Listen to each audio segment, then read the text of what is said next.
Okay, yeah, I just clicked that. Connecting. Okay, Silen. But how to make it big? No, it's already big. You just leave it like that. Okay, can you check on Yes, your I can see. I can see from my side. full full? No, just leave it. So I cannot go to full mode, right? Full screen. You mean from the YouTube? Can you see full screen or smaller screen? Because from my Can end, I I can can see? only I see. can see as a full screen. You don't need to adjust on that. Oh, I don't have to do anything, huh? I Okay, don't need to do anything. I can see it's already live now.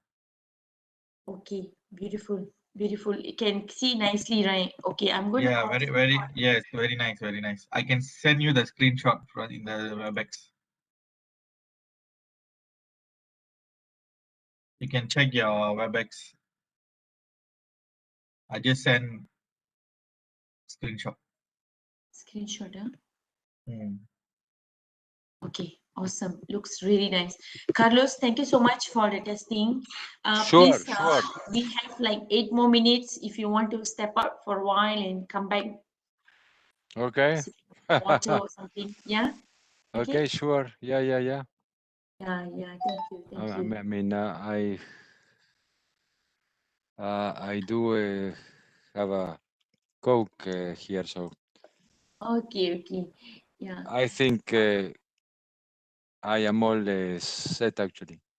I mean, I cannot see uh, your video, but I guess that's how it is. Yeah. Only the moderator and the speaker will be owning the video. Okay, okay, Yeah. okay. Rest of us, Got you, we got only you, went got you, on the video when we want to talk to you. got you. Yes. I still haven't got your slides yet. Do you mind to email me and seal in your slide just in case for any for Oh, any yeah, yeah. yeah. Sorry. Shall I? Okay, let me. How do I do this? Let me go to my email. Okay. Let me white email. Stella, I should have you here. No, I don't here. Let me see. Um,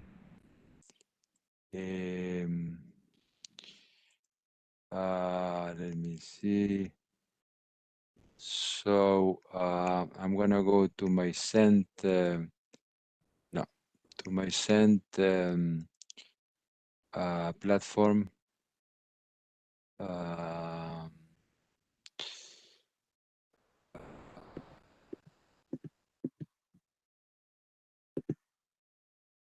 Why don't I see because I don't have it on. Oh God. New email. Stella.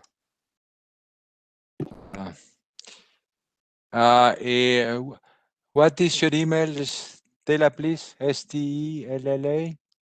No, it's MS Ambrose. MS Ambroise. Ambrose. Yeah. Eh, MSEM. Oh yeah, yeah, yeah. Here. I found you. Okay.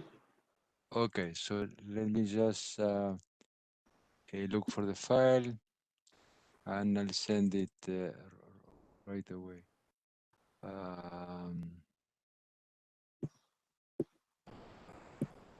Okay, presentations. I'm here, World Bank Kuala Lumpur. Okay, so gone. Okay, so I just email me. I just email you the slides, and now I am back to what I think is where I should be, right? Okay, yes, correct, correct. Just view Okay. slideshow. Uh, yeah, let me just slideshow from beginning. Let me see if it goes down, if it goes up. Yeah, very good. And then it goes up. Yeah, it seems to be working fine still. Okay, Carlos, thank you so much. Sure, sure. No, thank you for all your help. This is always, a little bit, how shall I say, tense. Not tense, but you never know what computers are gonna do, computers are very unpredictable as far as I'm concerned. Yes, yes, yes. This is technology. By the way, is your laptop being charged? Is it charging? My laptop, yes, yes, yes, yes. Yeah, Okay. Okay. So everything is you plugged. Yeah, yeah. Nothing is eh, on battery, right? okay.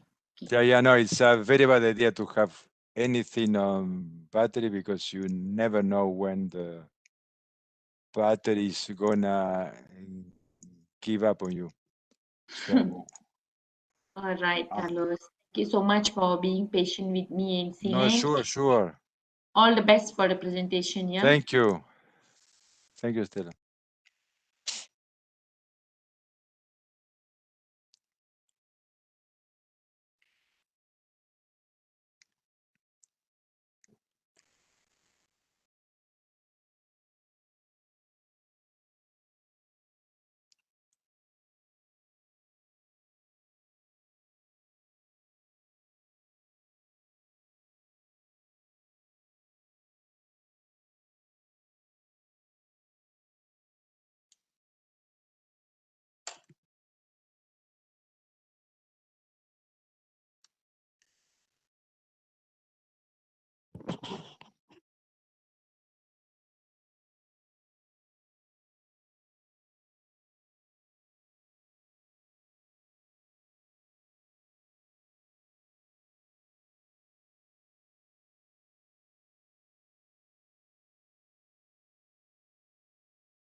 Hi, Professor Vegh. Hi. I, Thank you. hi, Hi. I Yeah. will moderate today's seminar. Uh, Okay. do you prefer interrupted presentation and Q&As after the presentation, or like everyone can ask questions during your presentation? I would prefer to talk with knowing the raption really for 45 minutes, and then we can have a Q&A for the last 50 minutes. Is Okay, that so okay? yeah, Okay, great. Thank you.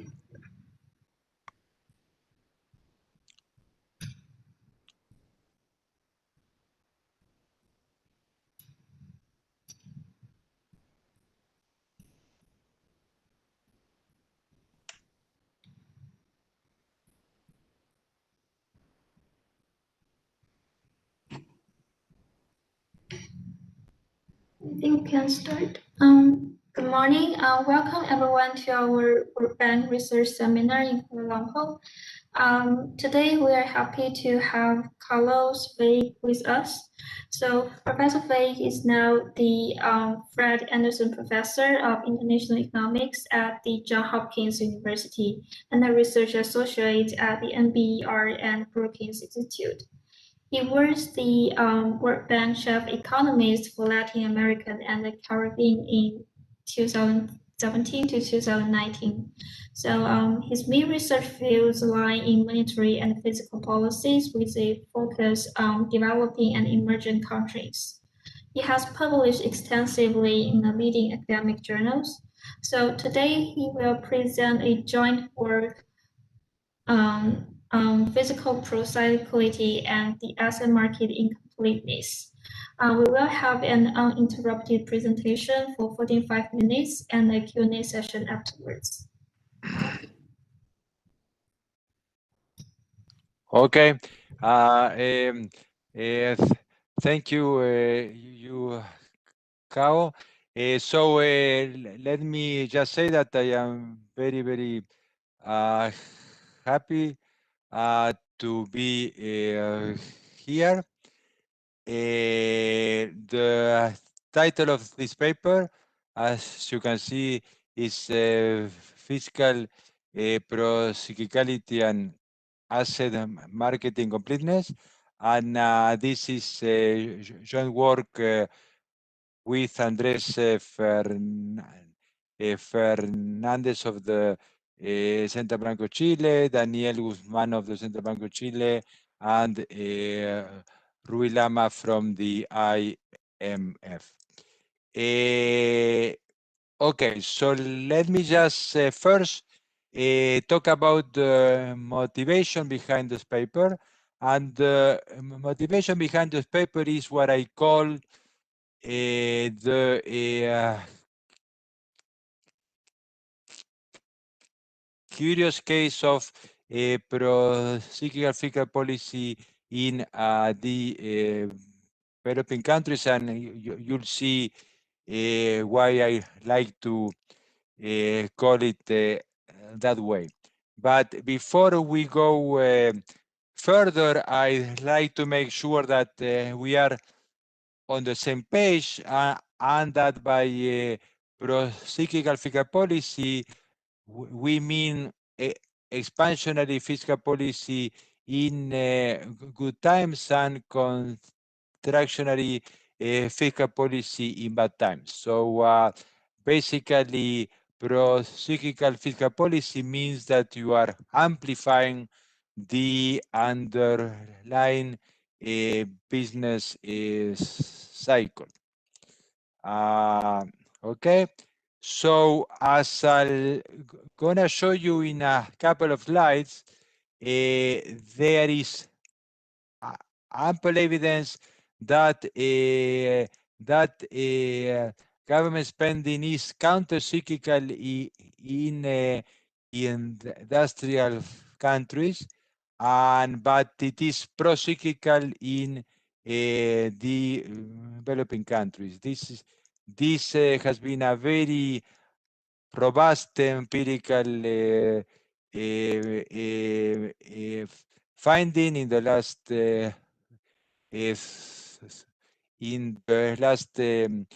30, 40 years. And as I said, I'll show you a couple of slides on that. And then the same is true on the tax side, right? So it is just that on the tax side, because we need to get data on tax rates, right? I mean, it would be a big mistake to use a tax revenues as opposed to tax rate to judge the cyclicality of tax policy, because tax revenues are, of course, tax base times tax rates, and the tax base is very, very very, very endogenous, particularly in emerging and developing countries. So it is not a variable that you should use, right? So we always try to use the policy fiscal instruments that the fiscal authority controls, and that is government spending and tax rate, right? So there is a lot of evidence, although less than for government spending, that tax policy is also procyclical in developing countries, which means that rates go up in bad times, making the underlying contraction even more pronounced, and they go down in good times. And this is, of course, a very puzzling behavior, because why in the world would a developing country or an emerging country pursue a procyclical fiscal policy that all that is going to do is to reinforce an already very volatile business cycle in the developing countries? So why would you amplify your business cycle by pursuing procyclical fiscal policy? So that is the puzzle that we address in this country, and this is something that in some early work, I mean, I have to say, I don't want to confess my true age, but I have been working on this issue for 24 years. And in a paper in 2004 that we wrote with Carmen Reinhardt and Graciela Kaminsky, we coined the term when it rains, it pours, to capture the idea of procyclical fiscal policy, right? Because suppose that you have a fall in terms of trade in any commodity producer country, then you go into recession, that is the rain, so to speak, and then on top of that, once you are in the recession, you pursue a contractionary fiscal policy, and that is the pause, because it makes the situation even worse. Okay, so the big issue is why would an emerging country pursue a procyclical fiscal policy? And here there is a very large literature on this why. Because of the lack of time, I mean, I'm just gonna mention two, and I'll only talk about one, which is the focus on this paper. So the two main sets of explanation, one is based on political economy factors. There is a paper by Tornell and Lane on the so-called voracity effect, a paper by Alesina et al. On the idea on starving the beast, but I don't have time to talk about that. But it is all in the paper if you would like to read about that. And a second set of explanations falls in the category of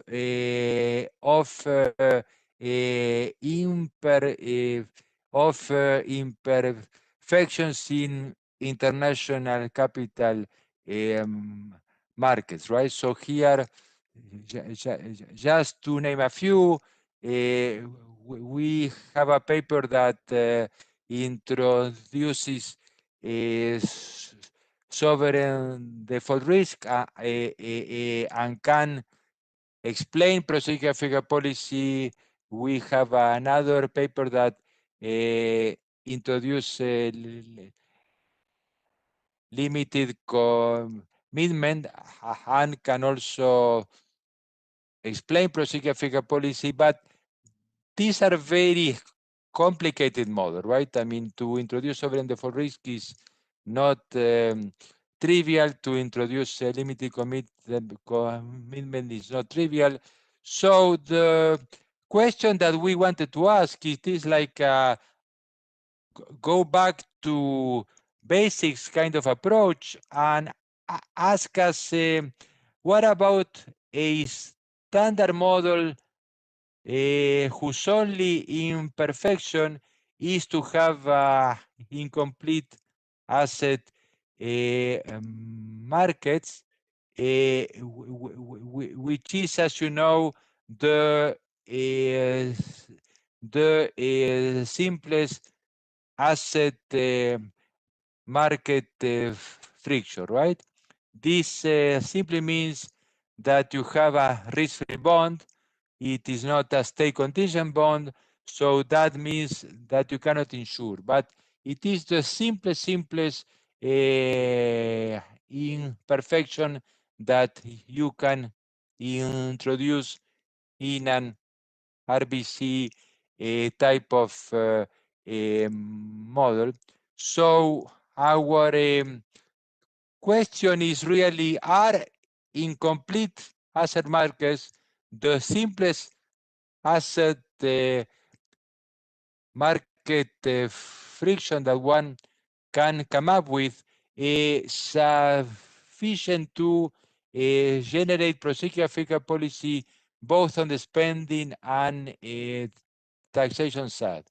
And as hard as it may be to believe, given that this is a literature that has been going on for 20 years, we don't have an answer to that question.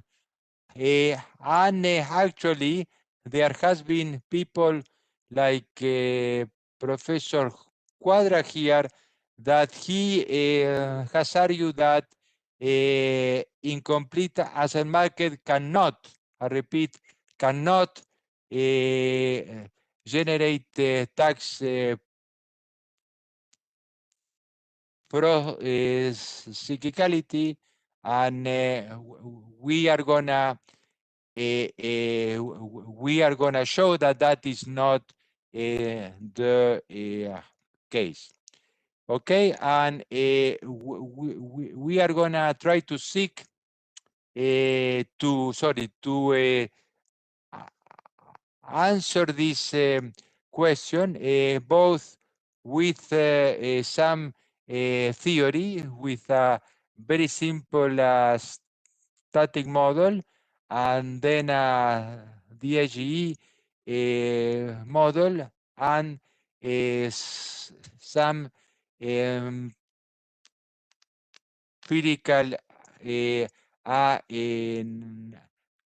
analysis. Okay, so let me just tell you, in case I run out of time, what is the preview of our key findings. We are going to show both in the static model and in the DHE model that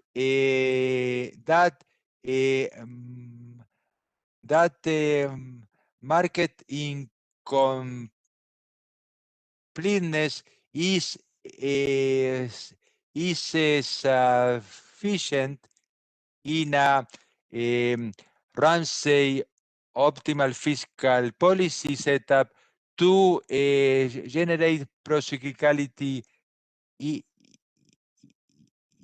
in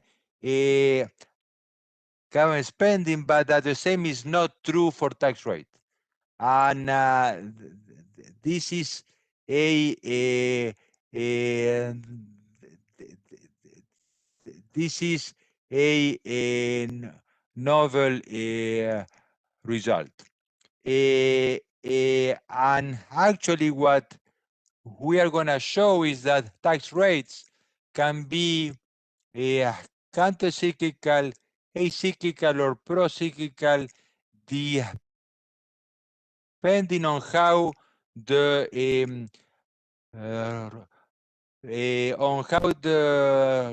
ratio of private to public consumption moves with the business cycle, and I'll talk in a lot of detail about that in a couple of slides. So these are the results that we are gonna establish in the static very simple model. Then we'll go to a richer model, and we'll see that is subject to one caveat. The DAG model is going to provide the same results that we are going to establish in our static model. Okay, and then we'll talk a little bit about how costly it is to pursue a pro-cyclical fiscal policy by computing the welfare cost a la Lucas. Okay, so these are the main two pictures, and if you can remember this from this presentation, I'll be very happy, because these are the two things that we want to explain. This is the puzzle, right? So what is it that we have here? We have 105 countries, okay? Yellow bars denote the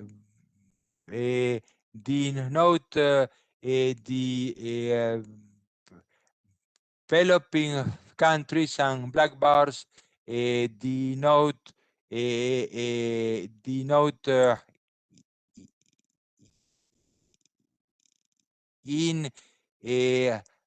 industrial countries, and the size of this bar is the measure of the correlation between the cyclical component of real G and real GDP for the last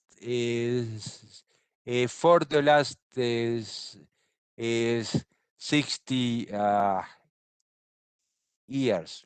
Okay, so take into account that if you have a positive correlation, it means that you have a procyclical government spending, right? Because it means that in good times GDP goes up and G goes up, which is going to amplify the business cycle, okay? And if you have a negative correlation, it means that you are engaging in countercyclical government spending, because it means that, for instance, in good times, GDP goes up, but G goes down, which means that you are trying to cool down the economy, so to speak. And here it is one of, excuse me, those cases that a picture is really worth a thousand words, because you can see that more than 90% of the mass of the yellow mass is over here, meaning that more than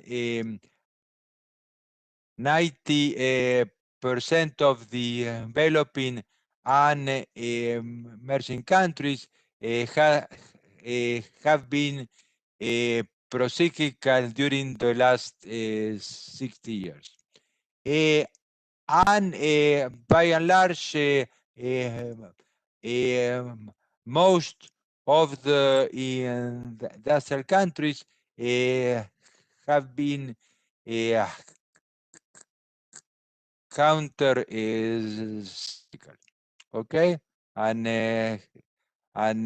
here you can see that the average for the non-OECD is 0.27, and the average for the OECD is minus 0.12. So let me now show you on the tax side. So on the tax side, we see a similar picture.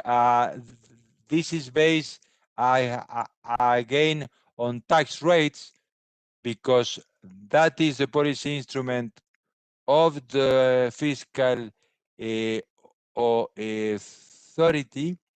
And here you can see, okay, here you should notice that if you have a positive sign, it is going to be counter-cyclical tax policy, because it means that when G goes up, tau goes up, which means that you are trying to cool off the economy, right? So here a positive sign is a counter-cyclical tax policy, and a negative side sign is a pro-cyclical fiscal policy. So you can see that most of the yellow mass is on the procyclical, and that the black is bars is more difficult to discern a pattern, but we run a fixed panel effects, and you can see that the developing countries are very procyclical with 0.28, and very, very highly significant at 1%, whereas industrial countries are cyclical. Okay, so these are the two main, excuse me, the two main stylus facts that have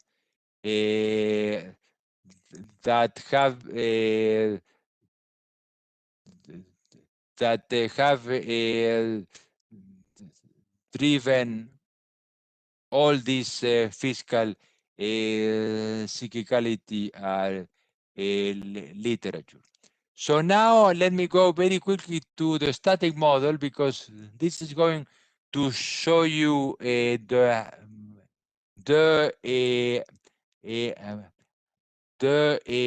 main channel. So this is this is the simplest model that you can imagine one period, a small open economy, a single good, an endowment economy will do optimal fiscal policy a la Ramsey, and then we'll focus on the cyclicality of government spending and tax rate, and we are gonna look at the case of incomplete market, which is the one that we are most interested in, and also a complete market, just to have as a benchmark. Okay, so we have a stochastic endowment, so it can be high and low with probability 1/2. We are going to take the preferences from Baxter and Keene. They postulate kind of a C, yes for G and C, but this is of course a separable utility function. And let me just say that this, of course, 1 over sigma is, as we know, the coefficient of relative risk aversion. But as you are going to see in one slide, the key parameters are going to be sigma G and sigma C. So these are the budget constraint for incomplete market. This is the budget constraint for complete market. This is completely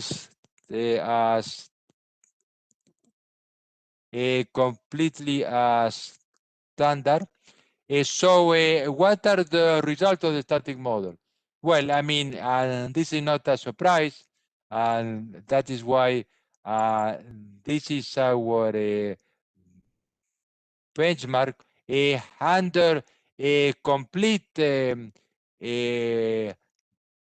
markets, of course, you can fully insure, which means that both government spending and the tax rate are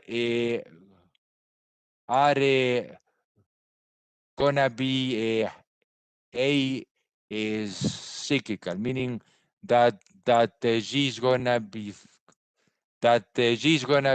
constant, and tau is gonna be constant across a state of nature.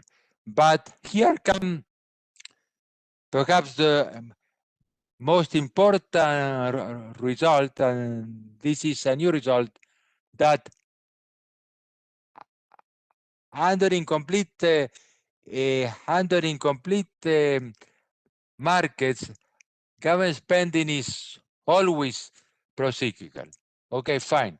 But the cyclicality of the tax rate, I mean, contrary to what many people have said, that if you have incomplete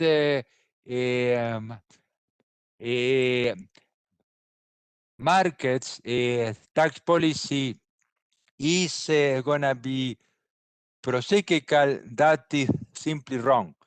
Because what we show here is that you can have any of the three cases. So I'm gonna state the cases, and then I'm gonna talk about the intuition. If sigma C is equal to sigma G, you are gonna have an cyclical tax policy. If sigma C is less than sigma G, you are gonna have a counter-cyclical, sorry, let me just drink a sip.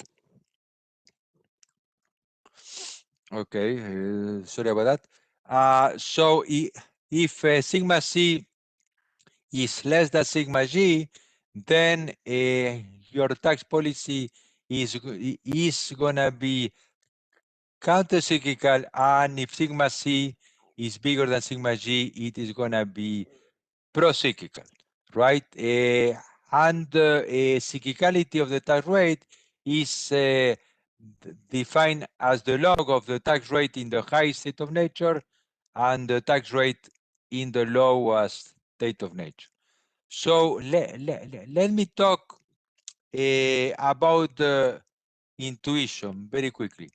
So the key here is that the tax rate cyclicality that is here is very tightly linked through the government budget constraint to the cyclicality of G over C, which in turn is gonna be determined by sigma C and sigma G.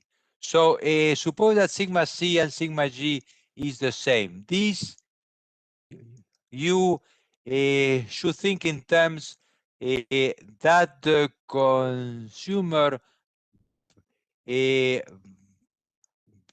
values C as much as C.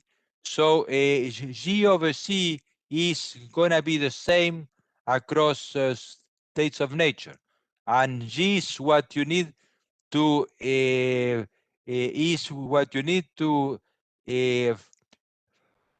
finance, and C is your tax base, right? So the tax rate is gonna be constant across states of nature, because you can finance the increase in G just with the increase in the tax base. But suppose that sigma C is less than sigma G, then G over C is gonna be higher in the state of nature. So this means that if G goes up by 10%, C is going up only by 5%, which means that you are going to have to increase the tax rate. And that is countercyclical tax policy.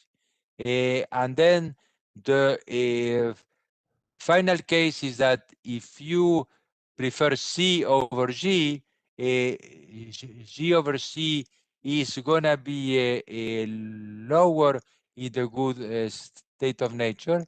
C is going to go up by, say, 10%, G only by 5. So because your tax base increased more than what you need to finance, then you are going to have to reduce the tax rate.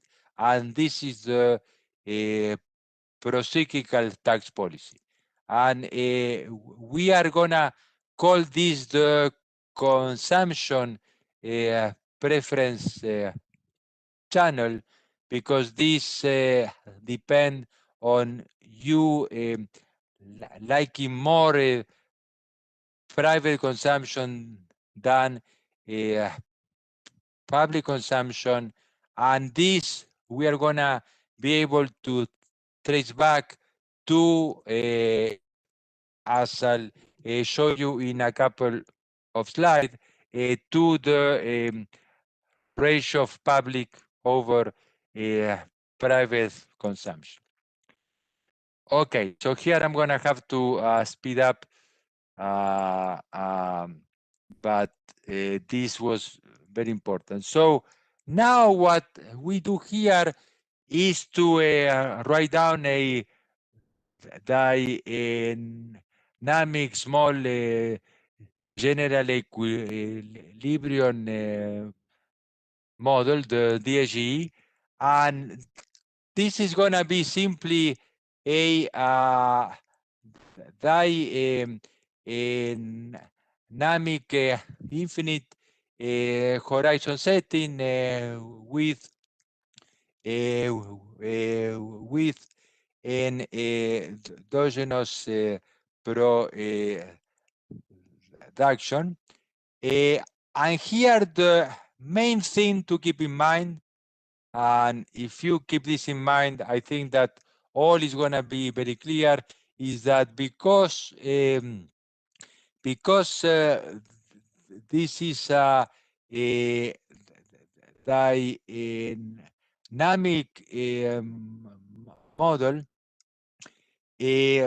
households are going to be able to smooth consumption by issuing debt in international in international markets, right?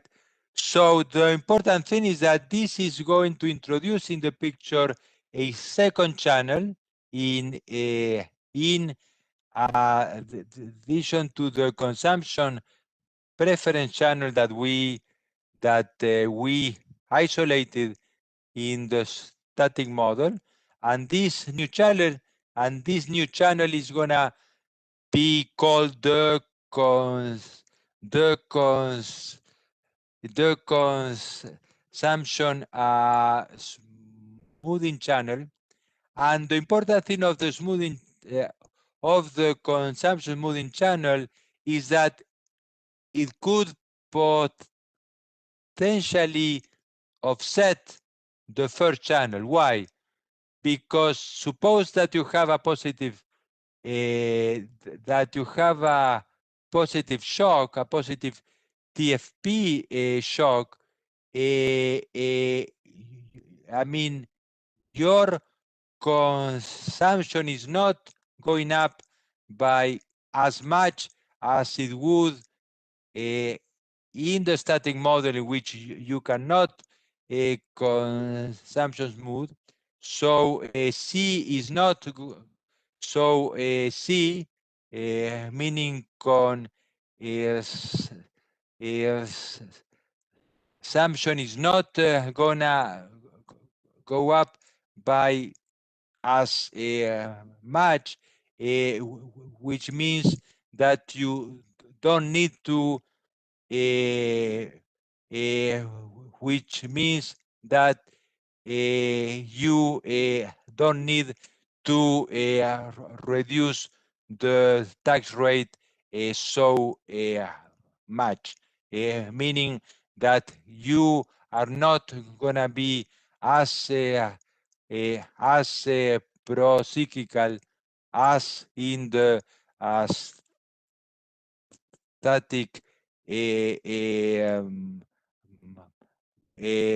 as in the static model. Okay. So the key takeaway of the DSG model is going to be that for the more empirical relevant specification, the consumption preference channel, that is the one that we isolated in the static model, is gonna dominate the consumption preference channel, and therefore all the basic insights from the static model are gonna prevail. Okay. And so, okay, I'm gonna go very quickly here. This is the specification of the DSG. We have the same preferences in addition to a labor leisure choice, and then the sequence of budget constraint, and then the output, and then another friction that we are going to put in the DG is to have an upward and upward sloping supply funds. First, because it is needed for technical reasons that I'm not gonna get into, but it is also because it allows us to match better the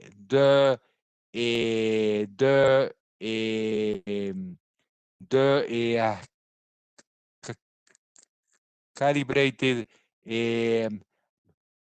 model for emerging countries, okay?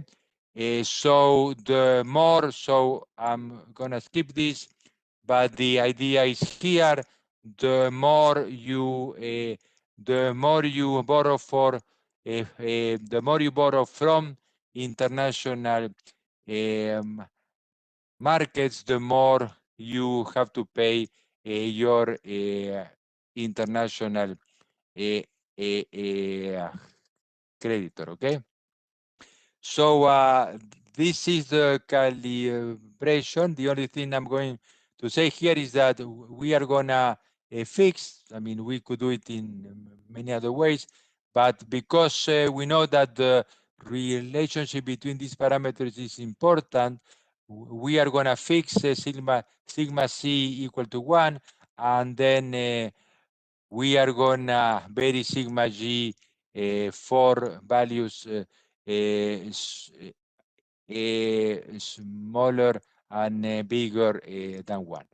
And this, I think, is the chart that I'm gonna show you from the DSG, because I am out of time, and because really this is gonna tell you the main thing that I hope you get out of this, and we can talk in the Q&A about other stuff. So this is for the DSG model. For the incomplete markets, the correlation between G and Y, GDP, and between tau and GDP. So, and the reason why there are 5 lines is that we are paying fee.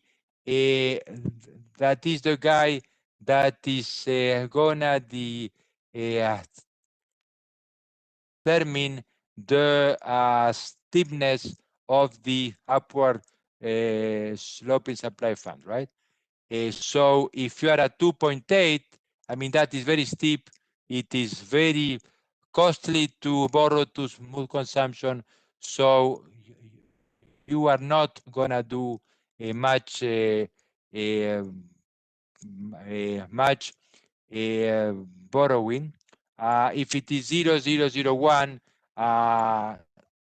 it is almost as though you have a flat supply of fund. So, and here, what I'm gonna say is the following, and that is why the static model was so important, because here we are basically replicating with one caveat that I'm gonna take, that I'm gonna tell you what we got in the simple model. I mean, here you can see that the correlation of G and Y is always positive. That is the same that we got in the static model. So here, also as in the static model, we can have a counter-cyclical tax policy, pro-cyclical tax policy, and here in this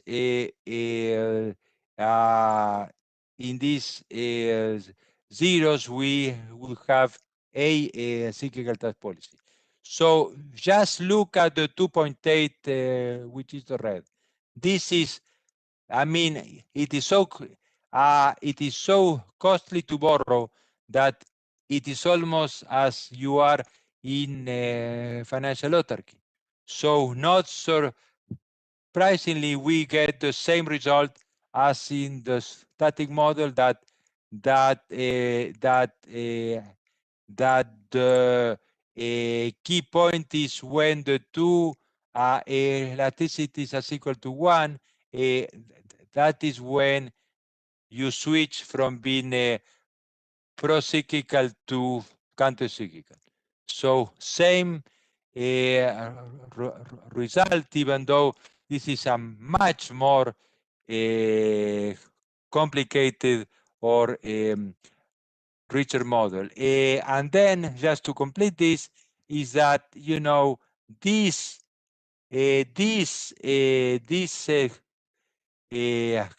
curves here have a crossover before the almost financial autarky, because here borrowing becomes less and less expensive, and therefore the consumption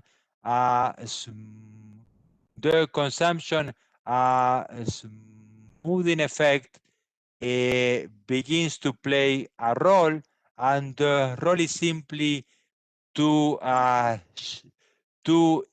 shift the crossover. So simply, it means that we are going to go to pro-cyclical to tax policy before sigma G is equal to sigma C, but the idea that we are gonna have the three cases is the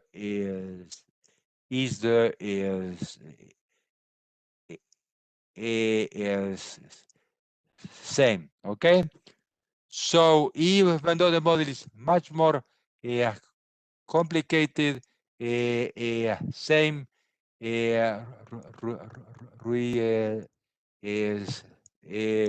same results. So I'm gonna skip all this, and the last slide that I'm gonna show you is that how costly fiscal procyclicality is. You can see that as the economy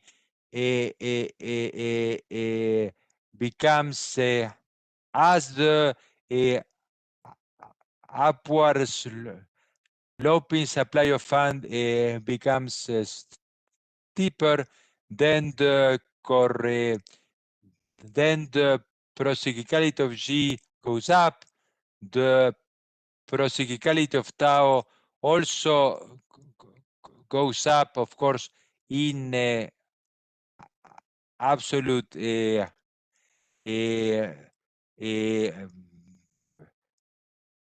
value. And here you can see how much welfare cost increase, because if you start in a very flat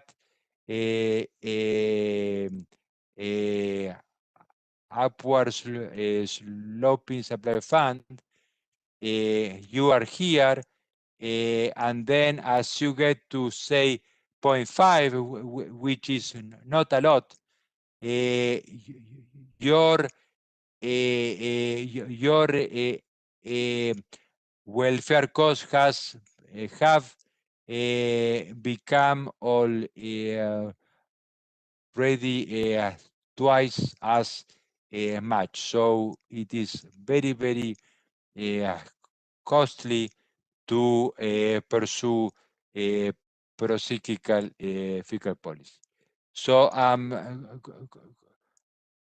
gonna skip that. Let me just say that the model matches very well the data for developing countries. And I'm going to finish with this. In the data and in the model, the correlation between private consumption and public consumption is positive, both in the data and also in the model, which means, as you can recall, that tax policy is gonna be pro-cyclical. Okay, so I'm gonna skip that, and conclusions. This I have said several times. We have shown that incomplete markets are enough for the procyclicality of G, but not for the procyclicality of tax rates. And then we have shown that fiscal policy is very costly. So now the policy question that has become very important is how to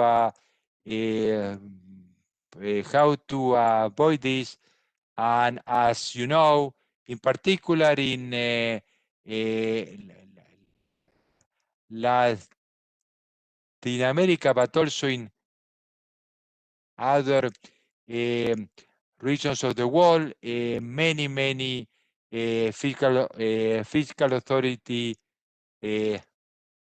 are implementing fiscal rules to deal with this scourge, really, of fiscal procyclicality.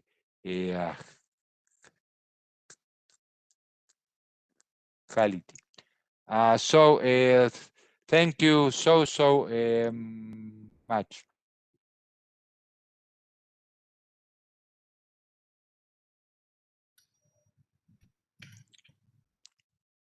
Thank you so much, Professor Lei, for the very great talk. So now we are open the floor to the audience to ask questions. Sure. We do this on the first come, first served basis. I will ask the first two questions, and then I will pass it to, like, if there's someone, if you have any questions, like, please just send me like questions or unmute yourself. So the first question I have is, like, in the model part, do we have the explicit like formula that can decompose these two channels in the dynamic model? Like, how can we see these consumption preference channels and consumption smoothing channels from in the model and how this can be shown when you match the data? Yeah, that is a very good question. We unfortunately cannot decompose the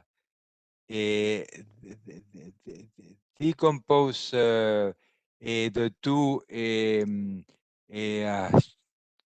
channels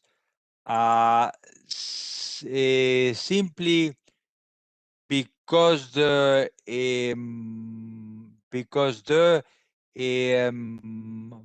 model, in particular the DSG, has a lot of stuff going on, right? You have production, you have trade deficit, you have consumption moving on the part of the consumer. The Ramsey planner also does well, in that case, he's doing government spending as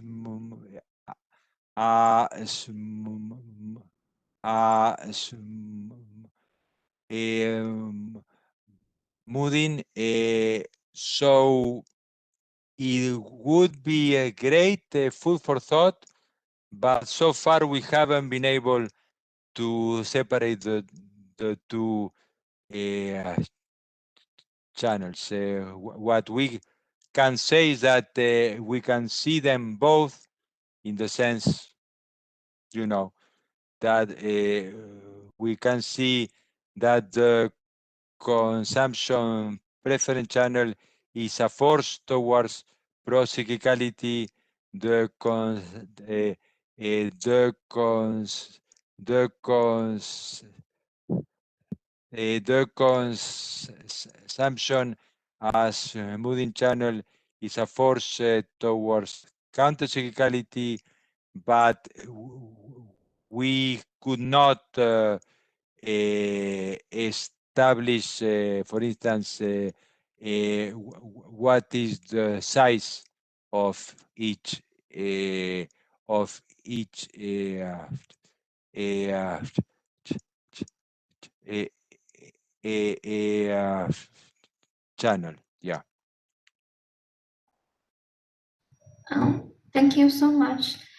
And the second question is kind of related. So in the policy implication part, because the model cannot separate these two channels, so basically you cannot trace these consumption preference as a like a policy like from the policy standard. So the only thing the government can do is to get rid of these financial frictions, like through these consumption smoothing channels, if that's the model implies. Right. Yeah. I mean, if I understood your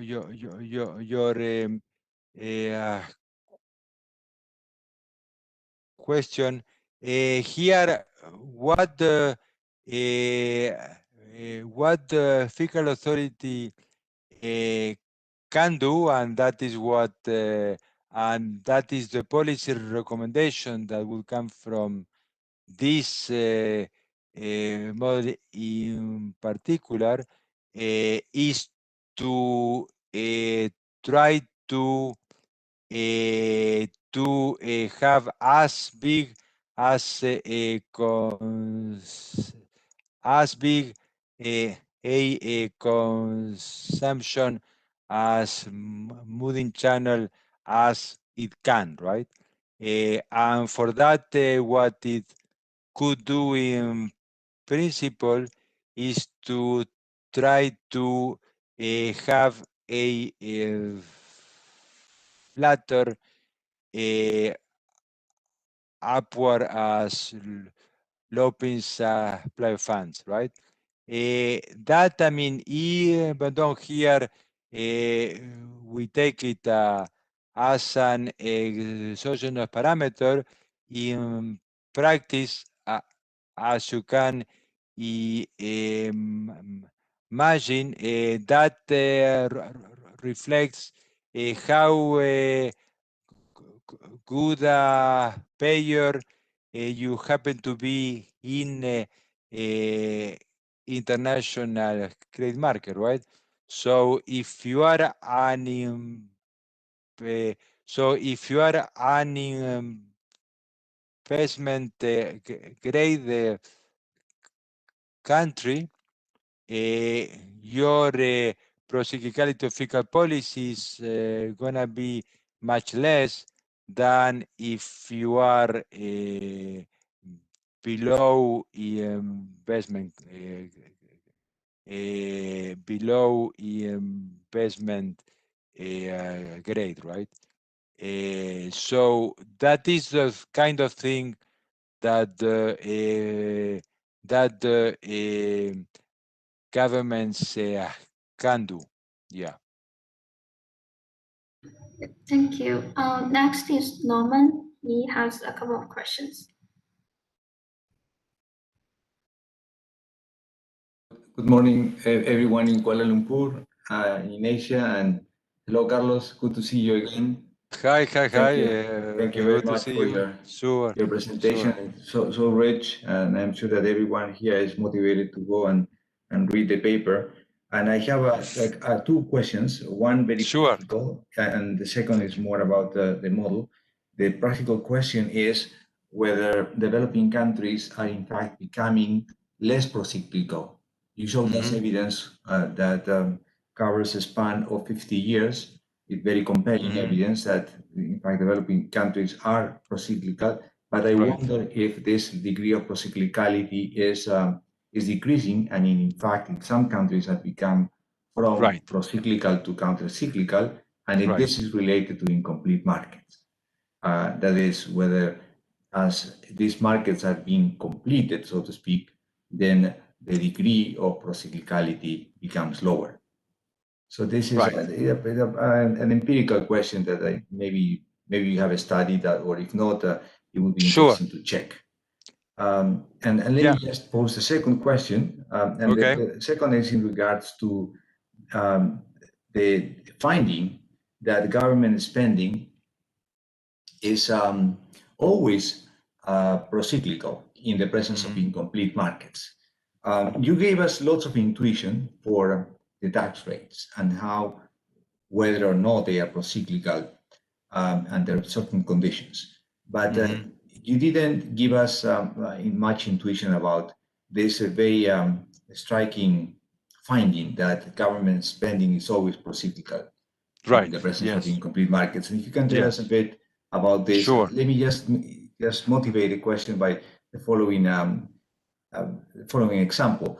If there are incomplete markets, but governments have more access to markets and can act as in a way to ensure the private sector, then that's completing markets.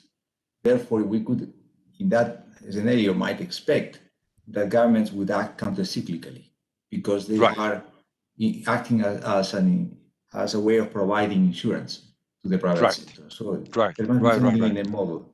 Okay, thank you, Carlos. Sure. No. Thank you, Norman, for your questions.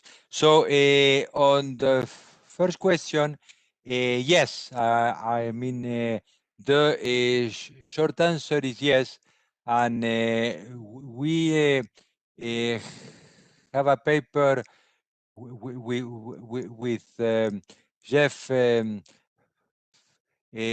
Jeff Frankel and Guillermo Bulletin on what we call the graduation phenomenon.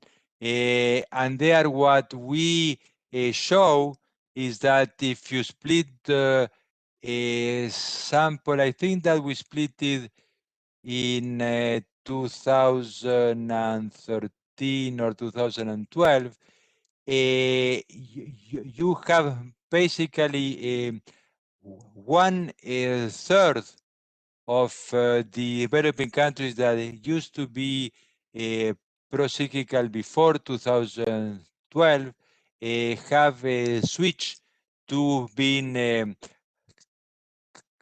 countercyclical, and that is what we call that these countries have been able to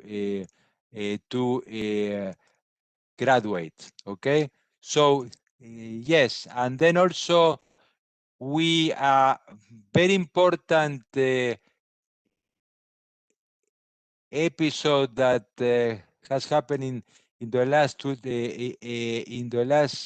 20 years, and now in the last year and a half, is that we also have a paper on how developing countries and emerging markets reacted to the global financial crisis of 2008 and 2009. And there too, we see both on the fiscal side and on the monetary policy side, because on the monetary policy side, I could have a very similar talk of many developing countries being historically procyclical in monetary policy, meaning that in bad times, in order to defend the currency, they have tended to raise policy rate. I mean, even at the cost of aggravating the underlying recession. So, brief, the answer is yes. And also, I mean, I'm sure that you have followed very closely, you know, I mean, actually, the number of emerging markets that within their financing possibilities, which are not the same, I mean, obviously, as the US or any of the G7 countries, I mean, in 2020, I mean, many developing countries that have never been countercyclical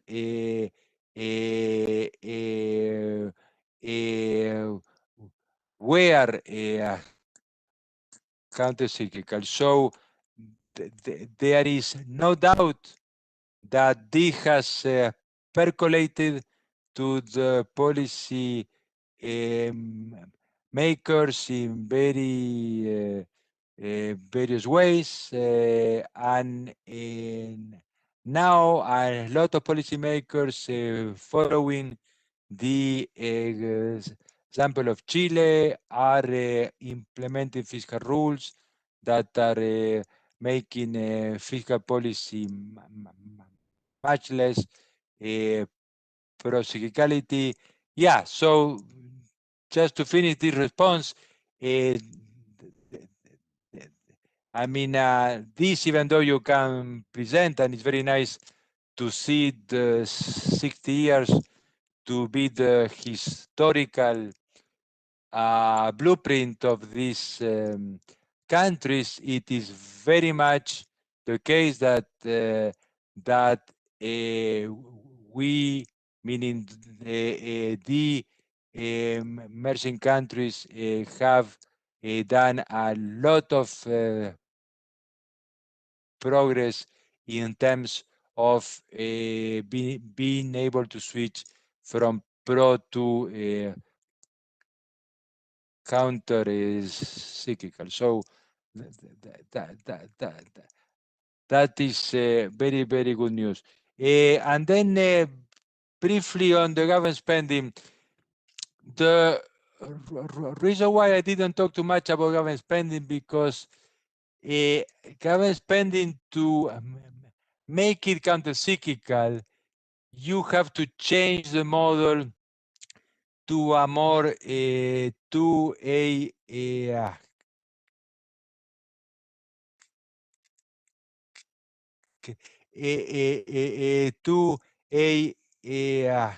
Keynesian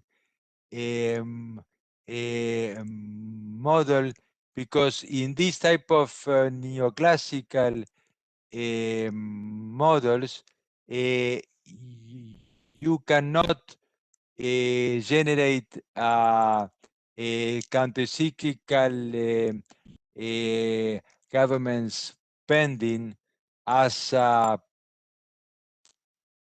possible solution to the Ramsey policy. So we can go in these neoclassical models to a cyclicality of government spending, but we cannot go all the way to counter cyclicality. For that, we need to go to a Keynesian model, and that is why I haven't talked about that because this is not the model that allows us to talk about that. Yeah.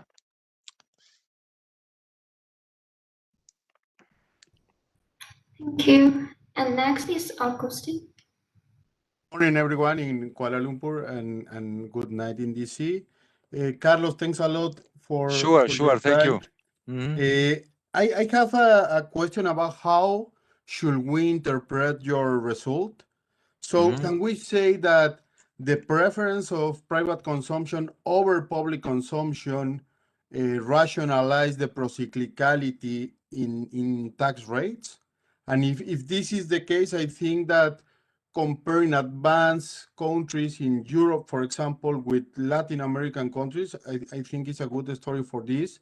But I don't know if you have think about some advanced economy where there could be like a preference of private consumption over public consumption, and see if this is if it is true that we observe procyclicality on fiscal policy as well. Yeah.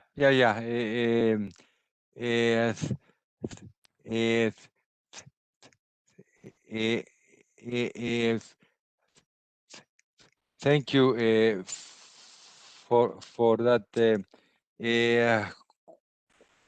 question. We have not included in this draft. We should because in previous versions of the paper, we had documented the fact that if you take the ratio of C over G, then that was procyclical in emerging markets, but not in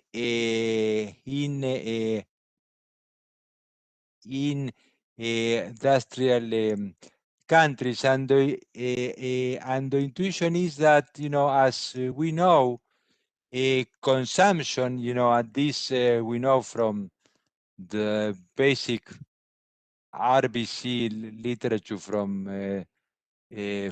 the first days, is that the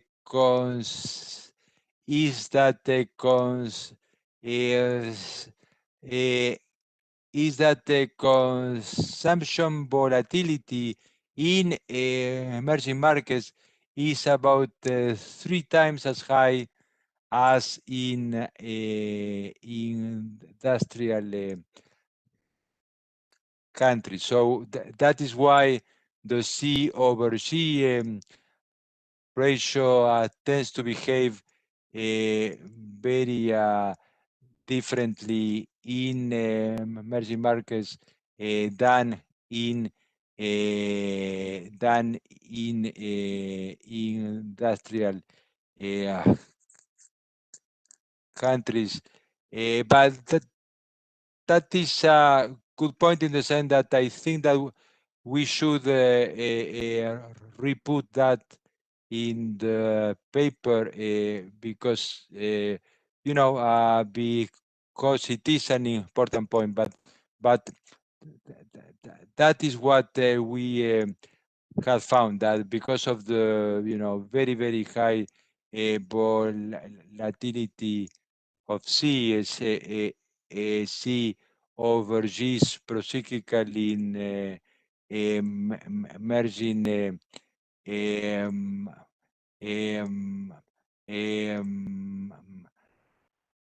markets, but not in industrial countries where it tended to be more around more around a zero correlation that would be consistent with the empirical evidence that we showed. So yeah. Thank you for that point. Yes. And can I make a last question? Sure, please. So talking about the sovereign default models, you mentioned that this is also a way to rationalize the procyclicality that we observe in emerging economies. So basically, the model that you present and sovereign default models also have incomplete markets, but on top of that, sovereign default models have a lack of commitment of the government, right?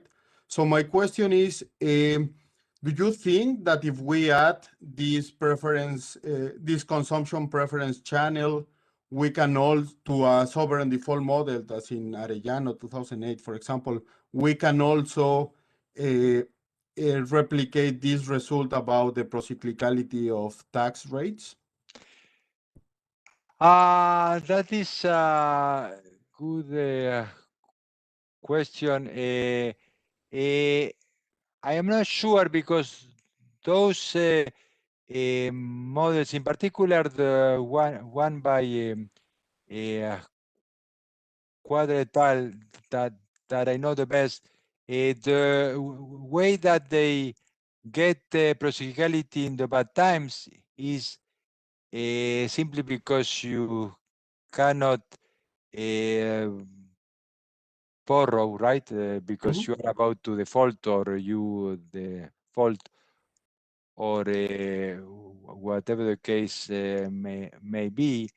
So because you cannot borrow, so you have to have a contractional fiscal policy.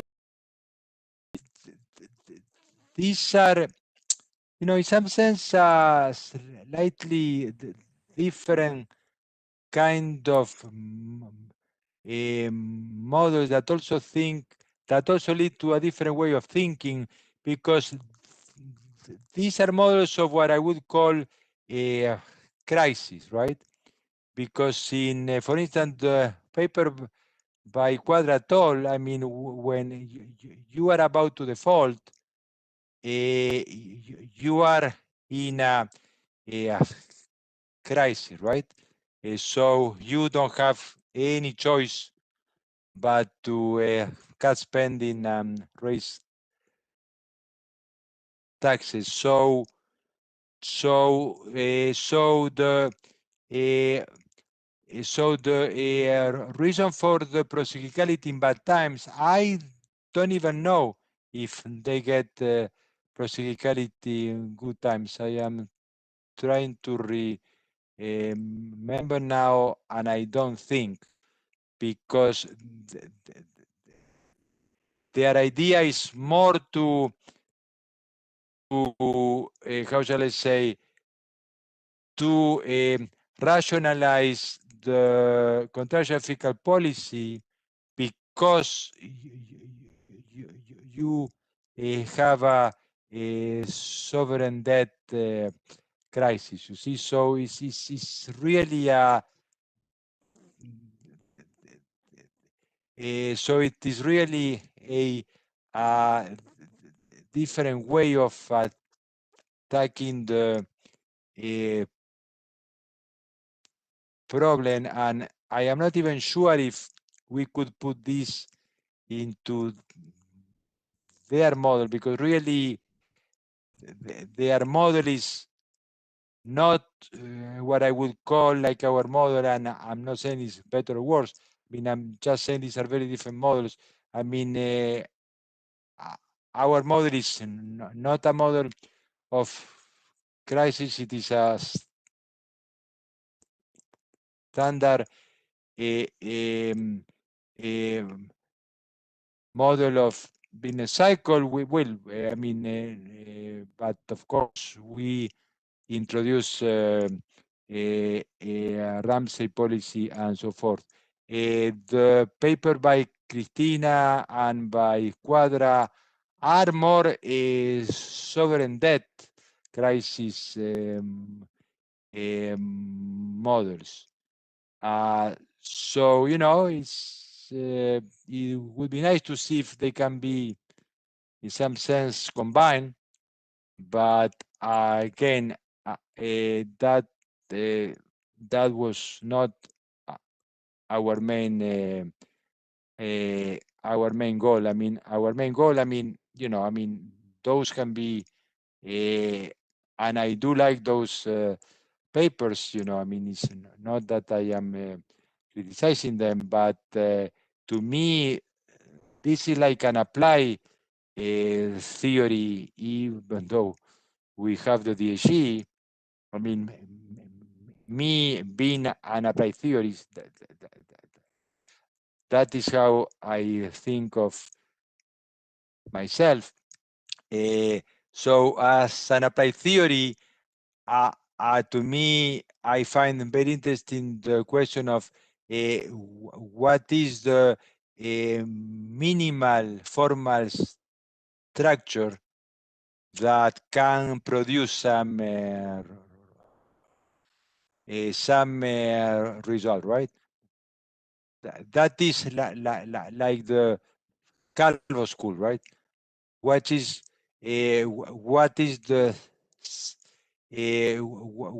the simplest model that can explain a certain fact, and if you don't need to add anything else, don't, because that is not essential to explain what you what you want to explain, right? Yeah. Thanks a lot. Sure. Thank you. Thank you so much for a great Okay. presentation. Yeah, thank you so much for thank you so much for having me. It has been a great pleasure. Thank you for the Kuala Lumpur